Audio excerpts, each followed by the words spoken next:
No, I was in deep shit. ngira ngo mwumvisha amagambo dutangiranye muri documentaire cyangwa se akavideo kabanjije gucaho gatoya, ngira ngo maze kuba mwakareba, ndaje mbabwire byinshi kuri ko sasa. Ubundi aka kavideo mubonye cyangwa se mbashije gucishaho gatoya ni kamwe mu duce nafashije kuba nakura mu mashusho y'ubuhamya cyangwa se interview yaje kuba yakoreshwa umwe mu bakobwa bivuga ko batuburiwe ndetse bagatuburirwa binyuze kuri rubuga bateretaniraho rwitwa Tinder. Ndaje tubyinjiremo neza kugira ngo murusheho kubyumva neza. Ubundi ku bantu batazi icyo Tinder ari cyo, ni urubuga cyangwa se application yafunguwe cyangwa se yakorewe kugira ngo abantu bashaka urukundo bayihuriraho, bashyireho imyirondoro yabo, amafoto yabo, bibaranga ibyo bakunda, hanyuma baze guhura n'abo bakunda. Ni urwo rubuga nicyo gishinzwe gukora. Hanyuma rero urubuga mu minsi ishize cyangwa se mu myaka mike itambutse, hari inkuru rwaje kumenyekanaho itari nziza, ariyo kugira ngo tuve uyu munsi yuko haje kuba hazaho umusore w'umutubuzi agatura abakobwa benshi ndetse akabarira amafaranga menshi. Nibyo tugiye kuvuga mu kiganiro. Ubundi uyu ni umugabo witwa cyangwa se amenyekanye ku izina rya Simon Leviev. Akaba ari umugabo wavukiye mu gihugu cya Israel. Uyu mugabo Simon Leviev yavutse ku itariki 27 z'ukwezi kwa 9 mu mwaka w'1999, ndetse aza kumenyekana bitewe n'uko yaje kuba umwe mu bagabo batuburiye abarenga cyangwa se yatuburiye isi yose binyujije ku rubuga rwa Tinder nk'uko n'ubundi natangiye mbibabwira. Ubundi amazina nyakuri y'uyu mugabo wiyita Simon Leviev ni yiswe n'ababyeyi ni Shimon Yehud Hayut. Bitewe ariko nuko yashatse gutubura cyangwa se kubaho mu buzima bw'ikinyoma, yaje kuba yahinduza aya mazina yiswe n'ababyeyi be, aza kuyahindura yiyita Simon Leviev, ndetse ni nayo mazina yamenyekanyeho kuri urwo rubuga rwa Tinder, bituma aza kuba yatuburira abakobwa benshi ku isi hose. Kugira ngo iyi ni inkuru wasaka ukajya no kuri Google ukagogaringaho, uraza gusanga ibi bintu byose kukubwira ni ibintu biriho. Ndetse nimba mwanakurikiranye mu minsi ishize, Netflix iherutse gushyira hanze inkuru cyangwa se documentaire irimo ikubiyemo ubuhamya bwa bamwe mu bakobwa batuburiwe bikabije ndetse by'indengakamere n'uyu mugabo Simon Leviev w'umunya-Israel nahoze mbabwira n'ubundi. Uyu Simon Leviev cyangwa se nishaka nkoreshe amazina ye bwite yiswe n'ababyeyi ariyo Shimon Yehud Hayut, yakoresheje imitwe ikomeye cyangwa se amayeri atangaje kugira ngo abashe kwigarurira imitima y'abantu bakoresha rubuga rwa Tinder n'ubundi, cyangwa se abakobwa benshi bakurikirana urwo rubuga abinyujije mu nzira nyinshi zitandukanye, arizo ngiye kubabwira mu kino kiganiro. Gusa mbere yuko nkomeza, ndagira ngo mubwire ko ahangaha uri ni kuri Societe Steven White. Iyi channel nimba ari ubwa mbere ugezeho utari umwe mu banyamuryango cyangwa se mu bantu badukurikirana, ndagusaba kugira ngo ufate amasegonda 15 yonyine ukande subscribe, nurangiza uvuza ako kazogera, and then dukomeze ujye ubona ibiganiro dukora bya buri munsi. Nta gutinda, ndagira ngo rero iyi nkuru yose ubundi tuyirambure tumenye ibi bintu cyangwa se iyi nkuru ivuga kuri uyu mugabo Simon Leviev ni nyabaki, cyangwa se ubundi ishingiye he cyangwa byatangiye gute.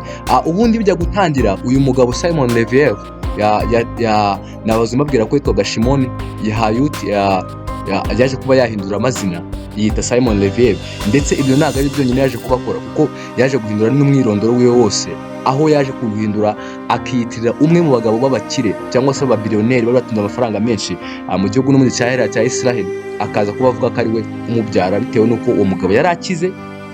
Ikindi ngo azwiho nk'umugabo cyangwa se nk'umwami wa za zahabu Diamond. Ndetse amakuru cyangwa se amakuru duhabwa n'ibinyamakuru bitandukanye byinshi byagiye bikora kuri no nkuru y'uyu mugabo Simon Leviev cyangwa se the Tinder Swindler nk'uko bakunze kumwita, bigaragaza ko yaje guhindura amazina ndetse akita Simon Leviev bitewe n'uko yari akurikiye identity ikomeye ku mugabo witwaga Levi Leviev, akaba ari umwe mu bagabo b'abakire b'abatunzi cyane bakomeye mu gihugu cya Israel, bazwiho gucuruza ibintu by'amabuye y'agaciro, by'umwihariko ibintu bya diamonds cyangwa se amazahabu n'amadiyama. Aza kuba ari we yitirira, avuga ko uyu mugabo ari we se umubyara, bituma uyu mugabo amenyekana nk'umwana cyangwa se amenyekana nk'umwana w'umubiliyoneri wa mbere ukomeye. Gusa ndakubwira ngo ibi ngibi, ndagira ngo mubwire ko ibi ngibi byose byari ikinyoma, kuko twamaze kumenya neza yuko cyangwa se amakuru duhabwa n'ibitangazamakuru bitandukanye nuko uyu mugabo amazina ya papa we bwite yitwa Yohani Hayut. Ndetse ikindi kandi wamenya ko uno mugabo Simon Leviev cyangwa se the Tinder Swindler, rikankoresha iryo zina kuko ni naryo yamenyekanyeho cyane, nuko uyu mugabo yakunze kugaragara cyangwa se gushyira amashusho hanze agaragara nk'umuntu koko nk'umunyabiliyoneri ufite amafaranga cyangwa se umwana w'umubiliyoneri. Ndetse uyu mugabo Simon Leviev akagaragara nk'umuntu utunze amafaranga menshi bitewe n'imodoka yagendagamo, ingendo yakoraga za buri gihe, uko yambaraga, uburyo yifataga ndetse n'abo bagendanaga. Ibi byose bigatuma asa nk'umuntu koko mu by'ukuri ufite koko inkomoko cyangwa se w'umwana w'uwo mukire nahoze mbabwira n'ubundi Levi. Gusa ikintu wamenya cyo ni uko uyu mugabo cyangwa se uyu musore, nishaka imwita umusore, Simon Levi, ntago uko yigaragazaga cyangwa se uko yiyerekaga isi ntago ariko yari, kuko umuryango yavukiyemo kwa se uyu nguyu Yohani Hayut ntago wari umuryango twavuga ngo umerewe neza muri situwasiyo y'ubukungu, wari umuryango ukennye, ikindi udafite amafaranga nk'uko uyu musore Simon Levi we yagiye yereka abantu.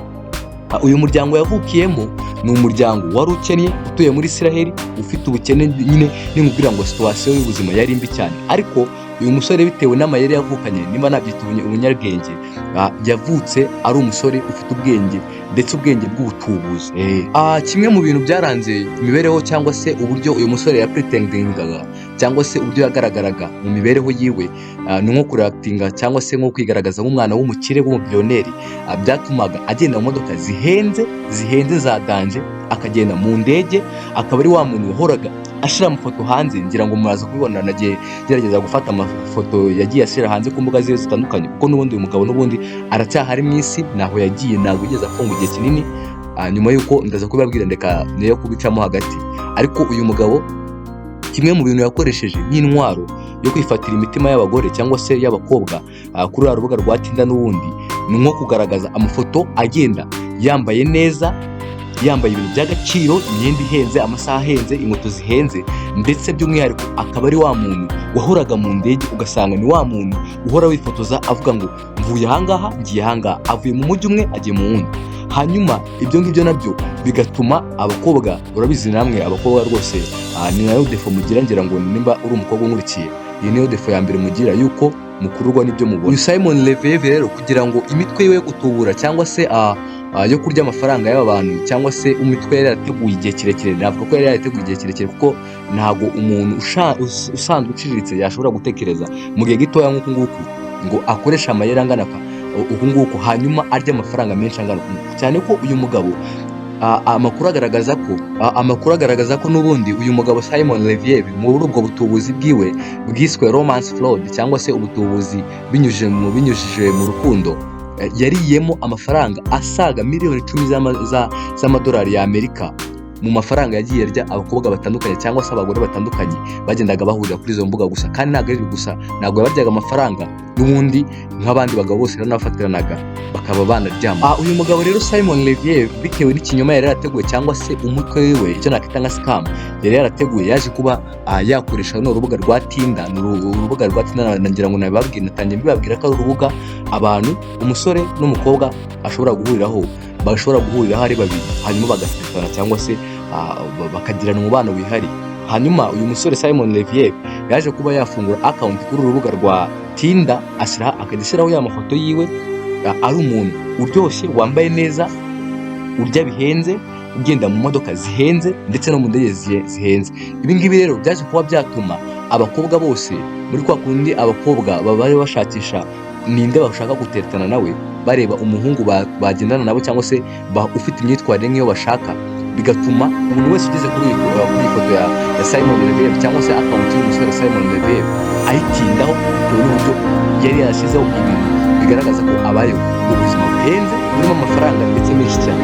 Ikindi, ndetse mu nkuru dukesha ibinyamakuru bitandukanye birimo n'ibikorera muri Leta Zunze Ubumwe za Amerika, ko ariho iyi nkuru yaje kuba yasubirirwa, biragaragaza yuko uyu mugabo Simon Levi yaje kuba akurikirwa n'abagore benshi batandukanye mu isi hose, bitewe n'uko yagaragaraga neza nk'umukire ufite amafaranga, cyane ko yari yarashyizeho na profile igaragaza ko ari umwana w'umuherwe ufite amafaranga menshi mu gihugu cya Isiraheli. Biza gutuma rero abagore benshi abigarurira imitima yabo, ndetse n'ibintu byaje gutuma bamwe na bamwe bakoresha akabatubura, ndetse yamara kubatubura byagenze gute rero.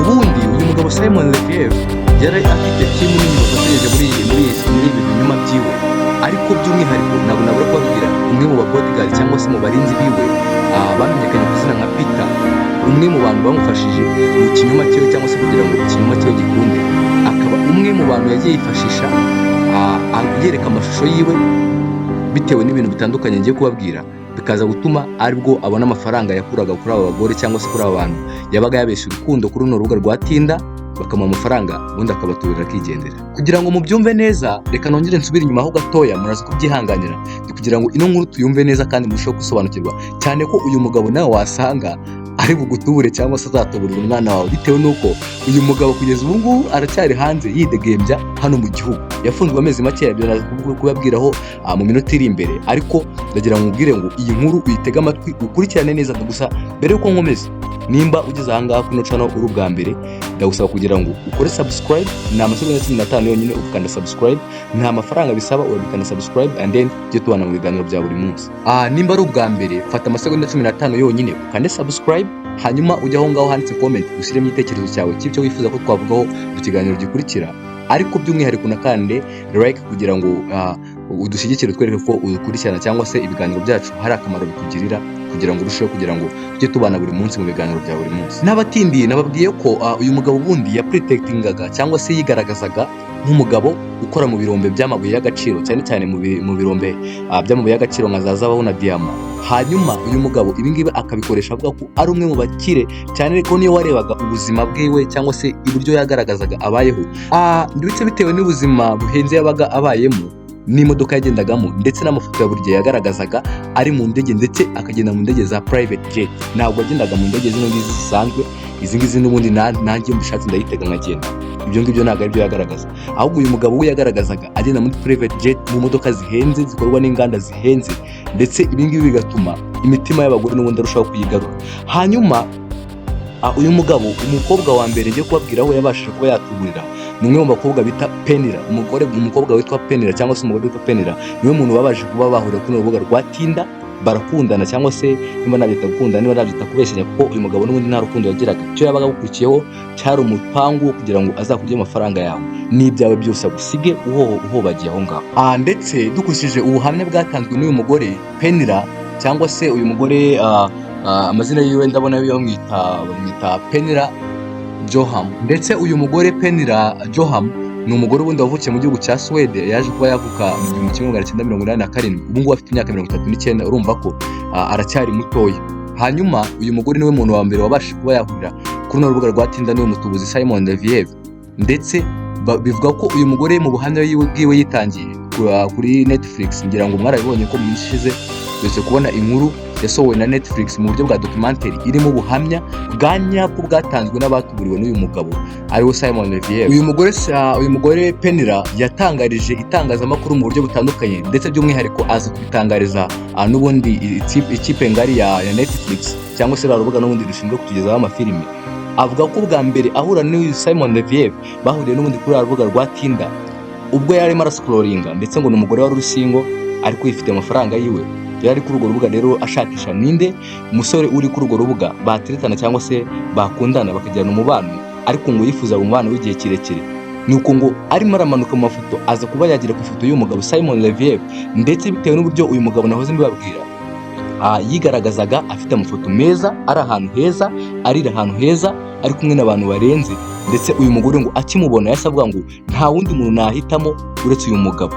Ndetse ngo nyuma y'uko uyu mugore Penira Joham abonye akunze cyangwa se yishimiye uyu mugabo Simon Leviev, yahise amwandikira kuri urwo rubuga rwa Tinder. Ndetse ngo uyu mugabo ngo niwe mugabo wa mbere mu gihugu cya Israel wabaye active kuri urwo rubuga, cyangwa se uhora ari active ku mbuga nkoranyambaga, kuko akimara kumwandikira ngo nta masegonda 15 yaciyemo uyu mugabo Simon Leviev atarasubiza uyu mugore n'undi Penira. Ndetse mu buhamya duhabwa n'uyu mugore Penira akomeza avuga ko bavuganye n'uyu mugabo Simon Leviev, baracatinga, biva ku rubuga rwa Tinder birimuka bahana ama WhatsApp, noneho batangira kuvugana kuri WhatsApp, baraganira ngo hashira iminsi baganira. Ndetse uyu mugabo bitewe ngo nuko yagaragaraga nk'umuntu ufite private jet, abarinzi bakomeye, ndetse akaba n'umuntu ukora mu birombe by'amabuye y'agaciro, yaje kuba yavugana n'uwo mugore Penira, amubwira ko amubaza igihugu atuyemo, aramubwira undi nababwiye ko uyu nguyu Penira yari atuye mu gihugu cya Swede. Hanyuma uyu nguyu ngo Simon Leviev yaje kuba yabwira uyu Penira, aramubwira ati nagiye uruzinduko rw'akazi muri Swede, reka duhurire muri hoteli runaka. Ngo ibi ngibi byaje gutuma uyu mugore yakiriwe na Simon Leviev, ndetse ngo amujyana muri hoteli nziza, za hoteli ziba zifite inyenyeri 5 zirenze, ndetse zisaba amafaranga menshi kugira ngo iyo hoteli uyigeremo. ndetse ngo hoteli yakiriwemo n'uyu mugabo Simon Leviev ni za hoteli ziba zihenze zisaba amafaranga menshi y'umurengera kugira ngo ubashe kuba wakodeshamo byibura n'icyumba utabazi ibyo uri bukonsomeremo. Ndetse uyu Penira Joham ngo uko iminsi yashize bavugana n'uyu Simon Leviev byaje gutuma ahindura kuri nimero yiwe kuri WhatsApp ngo yandikaho Simon ariko ashyiraho n'agatima, bivuze ngo yari umuntu utangiye kugira igice kinini cyangwa se uruhare runini mu mutima w'uyu mugore.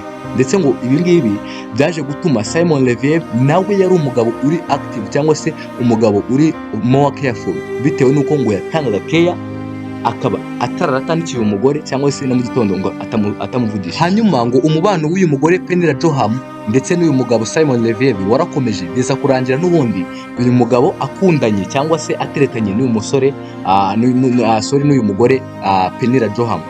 Igitangaje nuko nyuma bagitangira gukundana Simon Leviev ndetse n'uyu mugore Penira, nta kimenyetso na kimwe cyagaragazaga ko uyu musore Simon Leviev yaba ari umutubuzi, bitewe n'uko mu gihe gito bamaranye uyu musore Simon Leviev yagerageje kwereka urukundo uyu mukobwa Penira n'ubundi kugira ngo ibintu cyangwa se umupangu we yifuzaga gukora awugereho neza. Yamujyanaga mu mahoteli ahenze, bagarara mu byumba bihenze, bagakora ingendo zihenze, ndetse mu bintu bya mbere byatumye uyu mukobwa yizera ko umugabo Simon Leviev urukundo baba barimo rurwanya rwo nuko mu bintu byinshi yakoraga harimo n'ingendo yatumiraga uyu mukobwa Penira Joham bakagendana. Ndetse ibi ngibi byaje gutuma uyu mukobwa Penira Joham atekereza ko uyu musore Simon Leviev ibyo barimo ari urukundo rwanya. Gusa mu by'ukuri ntabwo ariko byari bimeze, kuko Simon Leviev we icyo yaragambiriye cyari kubarya amafaranga no kubatuburira ndetse n'abandi benshi nk'uko yarasanzwe abikora.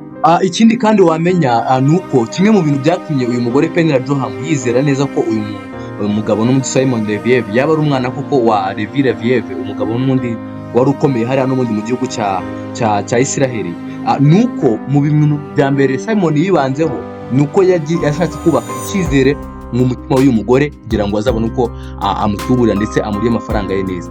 Mu bintu rero yakoze uyu mugabo Simon Leviev by'ingenzi byatumye uyu mugore n'undi Penira Joham amwizera, icya mbere mu bintu yakoze nuko bahoranaga bakagendana ahantu hose, bakajya mu mahoteli arenze, bagakoresha ingendo zirenze mu ndege za private. Ndetse ikindi gitangaje nuko uyu mugabo yahoranaga umutekano nyine nk'umuntu koko w'umutunzi ufite amafaranga menshi. Urumva n'ubundi hari ukuntu abantu dufite amafaranga tuba tugize gute, abantu tuba tuvuga ngo dufite abakompetitors benshi cyangwa se abo duhanganye muri business, bigatuma duhorana umutekano.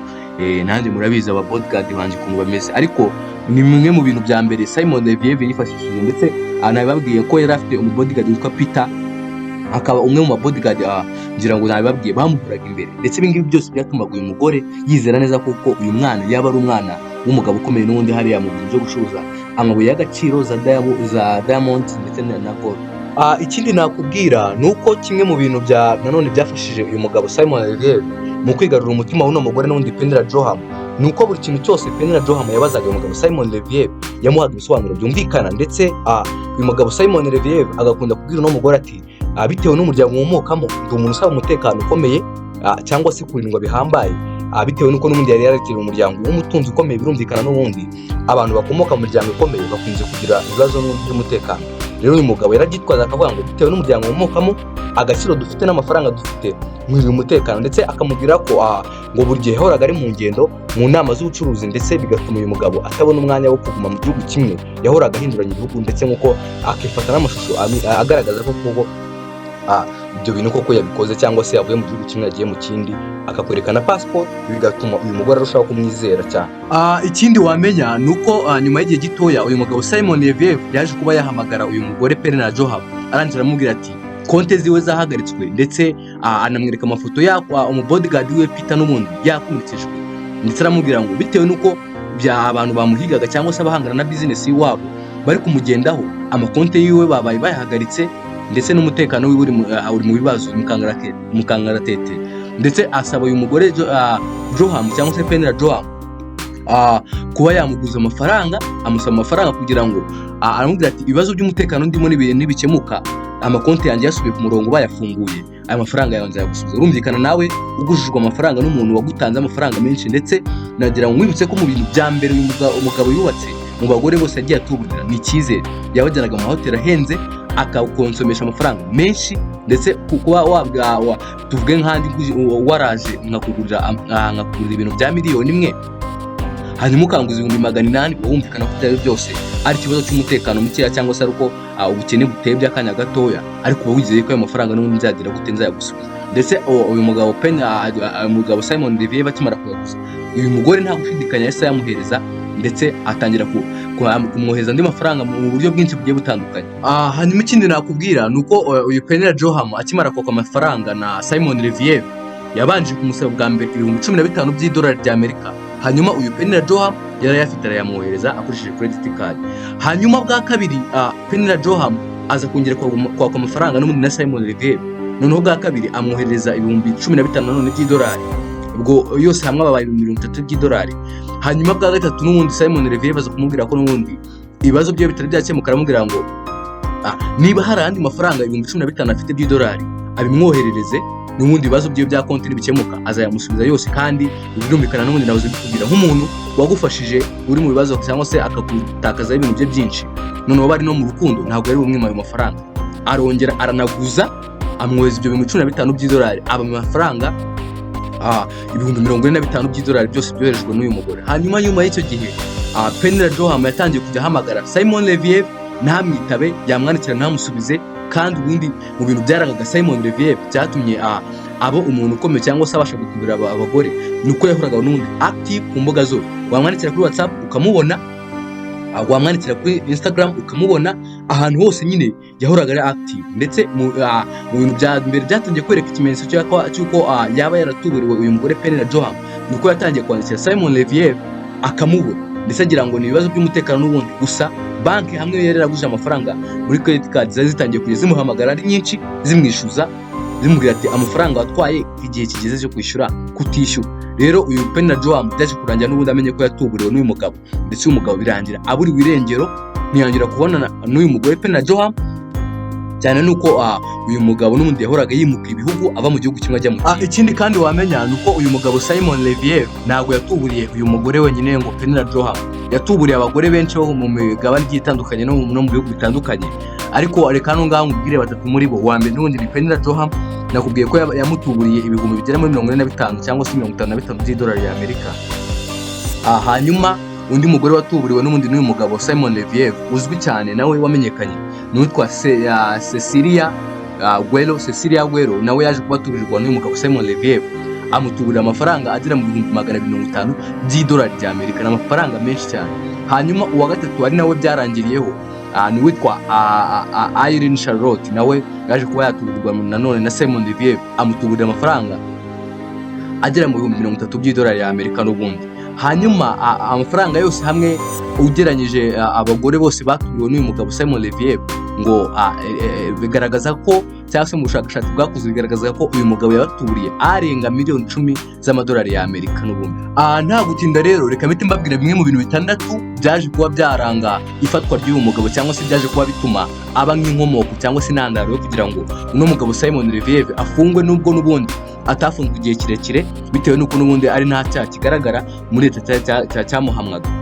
Ikintu cya mbere rero cyatumye uyu mugabo Simon Levier afatwa cyangwa se atangira gukurikiranwaho ibyo byaha byose, cya mbere ni uko bamwe mu bantu bari baratuburiwe cyangwa se muri babagore yatuburiye batangiye kugenda bahura bakaganira, bakegeranya ibimenyetso bimwe na bimwe mu bintu byabo, bakumva zimwe na zimwe mu nzira yakoreshejwe atuburira abagore zimwe na zimwe zarahuraga. Bimwe muri rero ibingibi nabyo ni bimwe mu bintu byaje kuba byatuma uyu mugabo Simon Levier atangira gukurikiranwa n'inzego. Ikindi kandi wamenya nuko bano bagore bombi, ariko by'umwihariko Penny Joham n'uyu nguyu Cecilia Guerrero, bahamagaye itangazamakuru ndetse baje kwitabaza igitangazamakuru cyo muri Norvege, barangije batanga zimwe muri message, bank statement cyangwa se uko amafaranga yagiye yoherezwa, batanga amafoto, ibiganiro, ama voice cyangwa se kwa kundi ndira ngo abakoresha WhatsApp murabizi hari ukuntu ujya wohereza umuntu ubutumwa ariko ukabwohereza muri forme y'ijwi.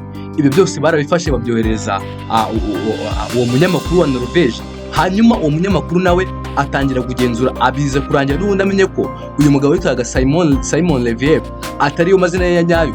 Biza kurangira uyu munyamakuru avumbuye ko uyu mugabo ahubwo yitwaga Shimon Hayu. Ikindi wamenya nuko uyu munyamakuru wo muri Norvege akimara gutangaza zino nzandiko cyangwa se ibi byandiko bigaragaza ko uyu mugabo wiyitaga Simon Leviev atariyo mazina nyakuri.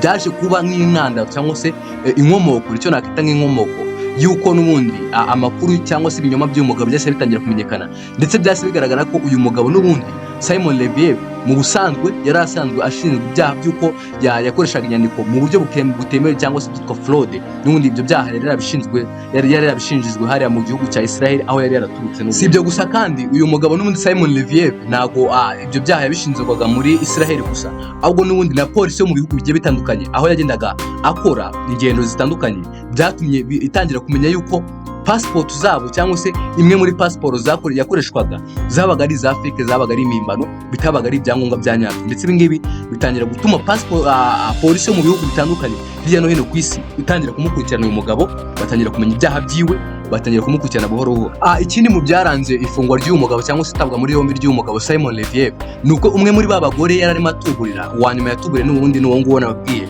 bamwita Charlotte, yaje kuba bamuhamagara bitewe n'uko uyu Charlotte nawe yari yaraganirijwe na ba Penira ndetse na Cecilio, araza aramuhamagara. Gusa Simon Leviev ntabwo arazi ko Charlotte yaje kuba avugana n'abo bagore bombi. Hanyuma icyakurikiyeho nuko bapanze gahunda yo guhura n'uwo mugore Charlotte ndetse na Simon Leviev.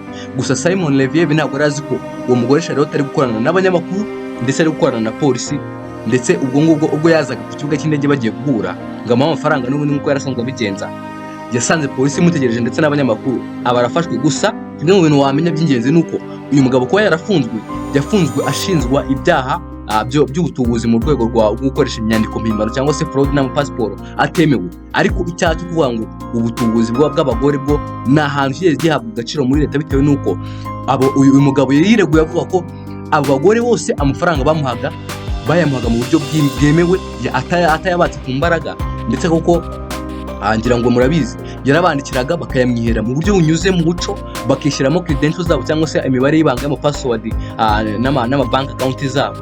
Birangije ibingibi biza gutuma icyo cyaha cy'ubutubuzi bw'abagore abinyujije kuri Tinda akigirwaho umwere, ndetse ahubwo aza kuba yakatirwa amezi 15 y'igifungo bitewe n'uko yari yarakoresheje inyandiko mpimbano. Ndetse nyuma y'ibyo ngibyo byabaye mu mwaka wa 2019. Ikindi wamenya nuko uyu mugabo yaje kuba yakatirwa amezi 15 hanyuma afungwa amezi 5 bitewe n'uko muri gereza yitwaye neza, abanyangamugayo baza kumurekura. Ngira ngo murabizi ko hari ukuntu witwara neza ugakora imirimo simburagifungo, hanyuma igihe wari warakatiwe ntukigezemo bitewe n'uburyo witwaye neza. Rero uyu mugabo yaje kuba yafungwa amezi 5, arafungurwa ajya n'ubundi. Ubu ngubu tuvugana ari hanze aridegembya mu isi yose.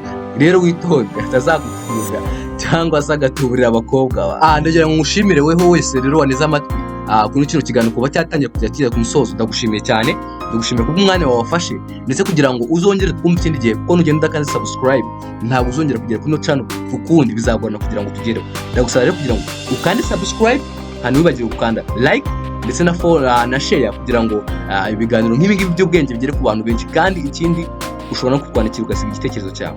Rero nimba hari inkunga wifuza gutera iyi channel yacu kugira ngo irushaho gutera imbere, ushobora kohereza inkunga yawe kuri nimero 0709 50 52 852. Ndayisubira mu 0709 50 52 852. Iyi nimero ufite inkunga wifuza gutera mu buryo bw'amafaranga cyangwa se n'ibindi byose, ushobora kunyuza iyo nkunga yawe kuri iyo nimero. Ikindi kandi wifuza kutuvugisha ushobora kwandikira kuri WhatsApp yacu 0722 35 37 172. Ciao ciao.